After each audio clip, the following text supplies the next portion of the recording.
Today, I got with me my boy, one of my best friends in the world.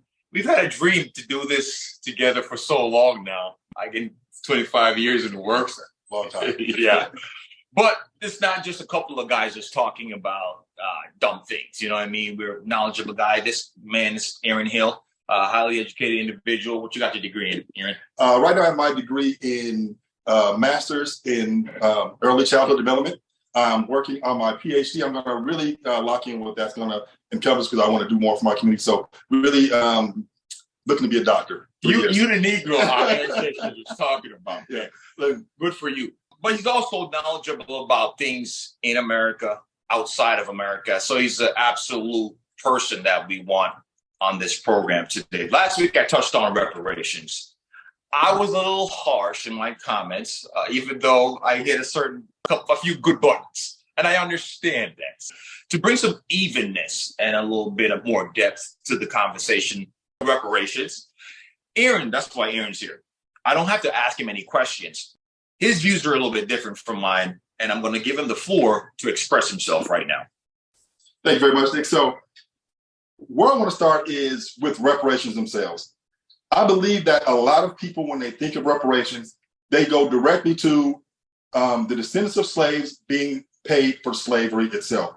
And that kind of rubs people the wrong way sometimes because they're thinking, these people didn't go through slavery. This was 2 to 3 generations back.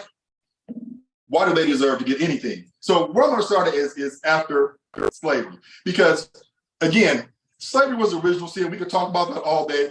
I don't want to talk about that because I'm going to talk about the things that made it to where Black people need reparations at this point. So I'm going to start with coming out of slavery, not being able to compete in the job force.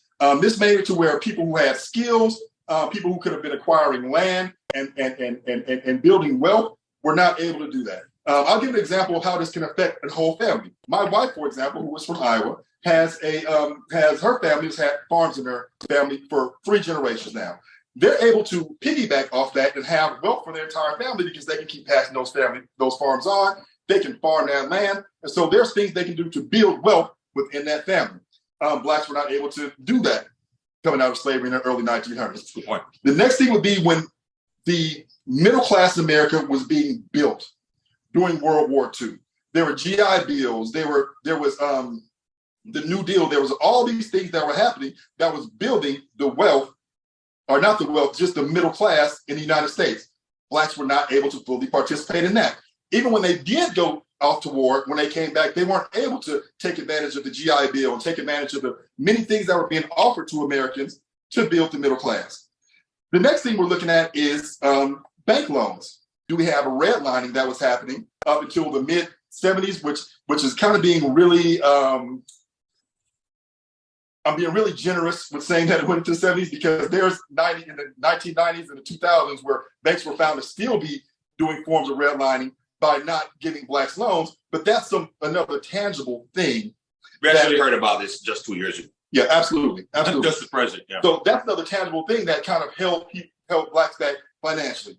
And the final thing I want to point out, and it's something that has been in the news a lot, and that is about affirmative action and trying to get Blacks more educated. Now, Nikolai's probably said a lot. That's one of the things that we do agree on, is that the only way out of this is through education. And let me be clear about this. This isn't about everybody going to get a bachelor's degree or everybody going to become a doctor. What education means is finding something, a skill that you're good at, and doing your best to learn as much about that and expand it. That's all it means. It could be carpentry. It could be plumbing. Yes. It could be architecture. You could be a mason. You could be building pools. We don't care. It doesn't matter. But find something that you are either passionate about or you're good at and expand your knowledge on that thing. That's the only way out of it because if you sit back and wait for it to be done for you, you're going to be in the position that you're in now. Now, one last thing that I would like to say about reparations is I do not believe you should ever put something in somebody's hands without expecting something in return. And so if you're going to put money in people's hands to help their community, they should be expected to use that money to help their community. What we can do, we will give you this house, fund the training for you to learn how to fix up the house, and at the end of that, you have that house clear and free. I'm living in Baltimore, Maryland right now. There are enough empty properties that's something that can be something that can help build the Black community. The second part of this is the way that I'm looking at reparations doing is by giving investors and things like that tax breaks and ways to invest in properties where they're going to have less risk. Now, while I can see in some instances that might work to a certain extent, because of course you get the gentrification and you push out people that were there at the same time, but those neighborhoods don't improve. Where if you gave that same investment to the people that are from that community, how much more would you get out of that community once you're done with that? Because those people are live there and they're invested in that.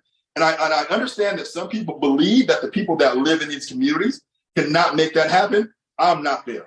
I believe that when you give people the opportunity to improve what they're directly living in and what's directly around them, you will see that that's what they want to do, because that's what humans want to do. None of us want anything different. We want to be safe.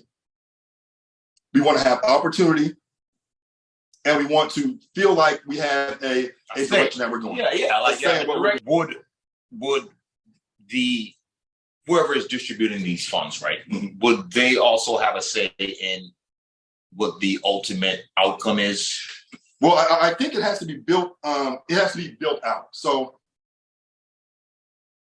for example, there could be a part of it that is the housing program that I just explained. There could be a part of it that could be land development. So who gets to make the decision on how the money is spent? But because the reason I'm asking you that, because I don't want all the funds to just be into improving the immediate financial structure or standing of this one family or this one individual. I want them to have some of that money on the back end as well, just in case this thing that you're trying to do right now doesn't work. Mm-hmm. So what I'm saying is, so what's important to me is my mom and your mom, they're retired, right?